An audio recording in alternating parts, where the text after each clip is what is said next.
नमस्कार मंडळी. स्टार प्रवाह वाहिनीवरील लग्नानंतर होईलच प्रेम या मालिकेत 29 एप्रिलच्या भागात म्हणजेच आजच्या भागात आपल्याला असं पाहायला मिळणार आहे की नंदिनी जीवा बोलत असतात.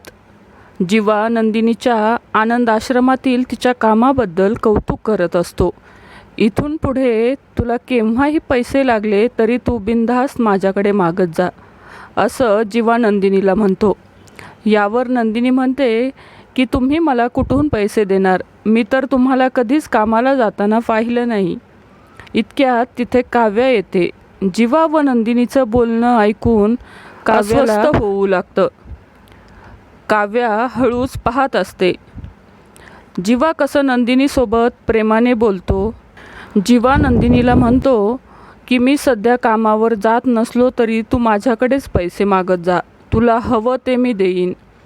जीवाचं बोलणं ऐकून काव्याला खूपच वाईट वाटतं. काव्या सगळं बघून नंतर बाहेर निघून जाते.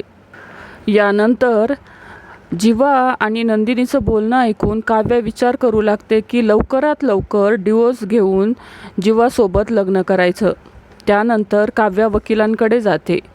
ती वकिलांना सगळा घडलेला प्रकार सांगते आणि त्यानंतर मालिकेच्या पुढील येणाऱ्या भागात आपण असं पाहणार आहोत की वकील काव्याला सांगतात की पार्थ हा शारीरिकदृष्ट्या खूप कमजोर आहे, असं तू खोटं कोर्टात सांग. काव्या विचार करू लागते की पार्थ माझ्यासोबत एवढे चांगले वागतात, त्यांच्याबद्दल मी असं खोटं सांगणं हे योग्य ठरेल. त्यानंतर काव्या घरी येते.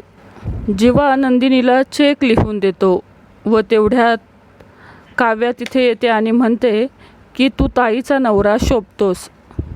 नंतर काव्या जीवाला म्हणते की मी डिवोर्स घेण्यासाठी वकिलांकडे गेली होती.